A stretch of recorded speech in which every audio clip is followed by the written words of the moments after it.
변태 성역 범행이다. 사형과 무기징역까지 가능해진 이영학입니다. 오늘 이영학이 재판에 넘겨졌습니다. 검찰의 브리핑부터 먼저 들어보시죠.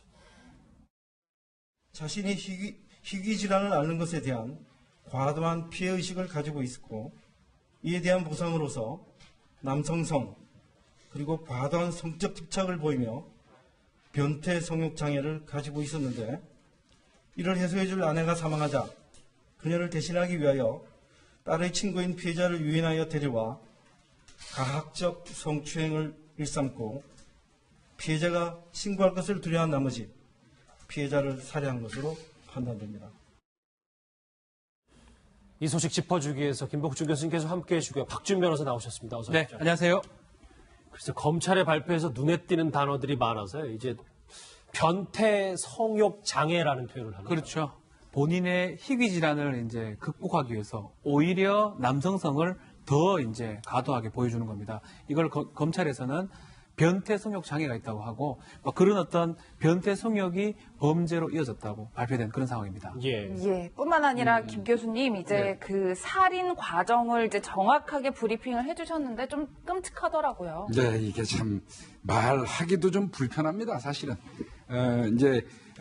성추행을 하고 난 이후에 이제 김양이 깨어나니까 신고할 것을 두려워해서 이제 살해를 선택을 했는데, 이게 진짜 어떻게 보면 전형적인 어떤 킬러들이 사용하는 기법이에요. 예. 얼굴에다가 이 물에 젖은 수건을 덮어 씌운 상태에서 그 어떤 끈으로, 넥타이죠, 여기서는 그 끈으로 목을 졸라서 살해하는, 이거 어떻게 보면 전형적인 어떤 킬러의 기법 같은 거를 도대체 이영학이가 사용했다는 게 이해가 가지를 않고요. 예. 예, 김 교수님 그렇다면 전형적인 킬러의 기법이라고 하셨는데 그럼 초범일까라는 의문심과 함께 아니면 모방 범죄를 했나, 영화를 보고 베꼈나 이런 생각도 드는데요. 이영학이가 다른 어떤 여죄가 있으리라고 생각은 들지 않지만요. 예. 영화라든지 인터넷 같은 데에서 이제 검색해가지고 어떤 그런 방법을 봤겠죠. 본 거를 이제 그대로 실행한 걸로 보여집니다. 오늘 이제 북부지검의 박성진 차장검사가 얘기하는 걸 저도 쭉 들어봤는데, 박준 변호사 보니까 여기서 지능이 낮지만 일상생활에는 문제가 없다, 이런 얘기를 그렇죠. 하고 있습니다. 우리가 말하는 지적 장애 2급에 해당하는 IQ 한 35에서 60 정도, 그 정도는 아닌 걸로 지금 보이고요. 예. 지능 지수가 낮은 거는 맞다. 하급이 정도가 될 수는 있지만 어떤 범죄를 저지르거나 일상생활 하는 데는 아무런 문제가 없는 거죠. 지적 장애요 받았던 이 부분도 조금 나중에 재판하는 과정에서 검토가 돼야 될 부분이 아닌가 이렇게 보입니다. 예, 박 변호사님 이제 오늘 기소를 하면서 브리핑을 한 셈인데 네. 구형을 어느 정도까지 생각할 수 있을까요? 가장 중한 범죄가 아동 청소년 성보에 관한 법률 위반입니다. 강간, 강제 추행 등 살인죄가 되거든요. 이건 사형하고 무기징역 2개밖에 없습니다. 예. 그래서 아마 사형 내지 무기징역을 구형할 것으로 보입니다. 법원에서는 어느 정도 판단을 할 거라고 보십니까? 무기징역 이상이 나올 것 같아요. 이거는 사실 어떻게 설명이 불가능한 범죄가 사회에서 격리시키는 게 맞지, 이걸 돌려보내는 것도 불가능하고, 저는 좀 지적 장애 이 부분이 중요한데, 그게 만약에 지적 장애가 없는 걸로 많이 나온다 그러면 사형도 가능한 상황이 아닌가, 선고는. 거기에다가 지금 이영학이 사건이 수사가 끝난 게 아니에요. 그렇죠. 일단 기소한 이후에 성매매라든지 아내의 어떤 그러게요. 사망 경위, 그 다음에 이제 모금한 돈을 사취한 행위, 이런 게 나중에 혼합된다면 적어도 무기는 떨어지지 않을까 싶습니다. 사형이나 무기징역 구형도 가능하다. 법원의 판단도 여기 계신 두 분의 전문가랑 비슷해 할 수도 있을 것 같은데, 근데 검찰에 오늘 또 얘기하면 딸도 철저하게 수사하고, 그리고 도피처를 제공한 공범도 기소하겠다는데, 두 가지는 어떻게 봐야 됩니까? 박모 씨라는 사람이 도피처를 제공했죠. 근데 이제 검찰에서 조사를 해봤더니 평상시에 이영학이로부터 신세를 꽤 졌다고 합니다. 모금한 돈을 박 씨한테 상당히 제공한 걸로 보이고요. 생일 때 같은 때 선물도 하고 그랬다고 그래요. 그래서 본인은 살해한 사실은 모르고 그 범인 도피를 시켜줬다 했는데, 이영학이 입에서 살해했다는 얘기를 했다. 문자로도 주고받았다, 이런 내용이 나왔기 때문에 박모 씨입니다. 예. 그 사람도 구속 기소를 했습니다. 예. 알겠습니다. 일단 사형이나 무기징역도 가능하다, 검찰도 이렇게 구형할 것이다, 이렇게 얘기를 했기 때문에 앞으로 이 재판에 넘겨진 이영학 관련 소식도 저희가 주목을 해봐야 될 것 같습니다. 김복준 교수님 여기서 인사드리겠습니다. 네, 고맙습니다.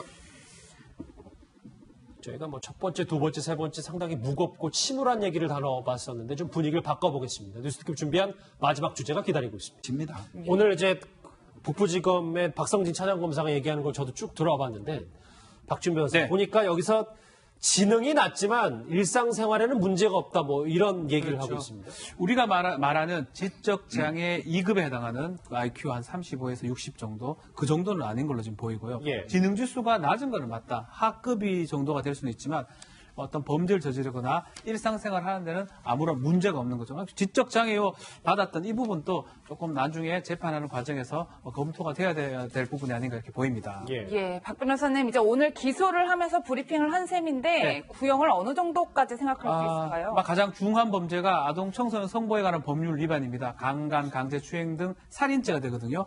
이건 사형하고 무기징역 2개밖에 없습니다. 예. 을 했는데 이게 진짜 어떻게 보면 전형적인 어떤 킬러들이 사용하는 기법이에요. 예. 예, 얼굴에다가 이 물에 젖은 수건을 덮어 씌운 상태에서 그 어떤 끈으로 넥타이죠 여기서는 그 끈으로 목을 졸라서 살해하는 이거 어떻게 보면 전형적인 어떤 킬러의 기법 같은 거를 도대체 이영학이가 사용했다는 게 이해가 가지를 않고요. 예.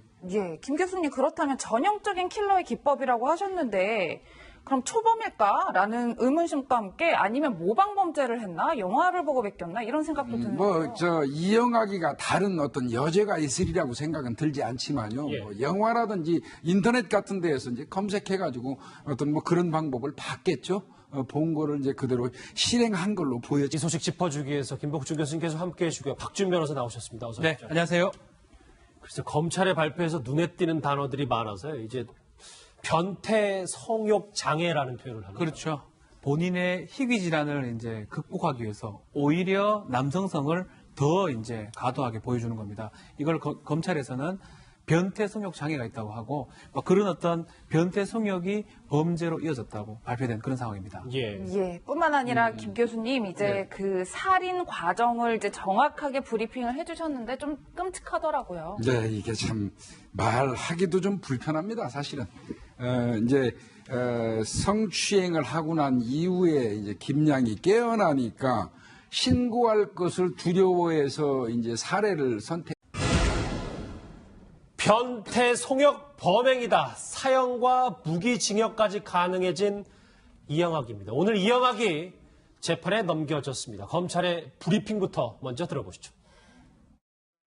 자신이 희귀 질환을 앓는 것에 대한 과도한 피해의식을 가지고 있었고 이에 대한 보상으로서 남성성 그리고 과도한 성적 집착을 보이며 변태 성욕 장애를 가지고 있었는데 이를 해소해줄 아내가 사망하자 그녀를 대신하기 위하여 딸의 친구인 피해자를 유인하여 데려와 가학적 성추행을 일삼고 피해자가 신고할 것을 두려워한 나머지 피해자를 살해한 것으로 판단됩니다.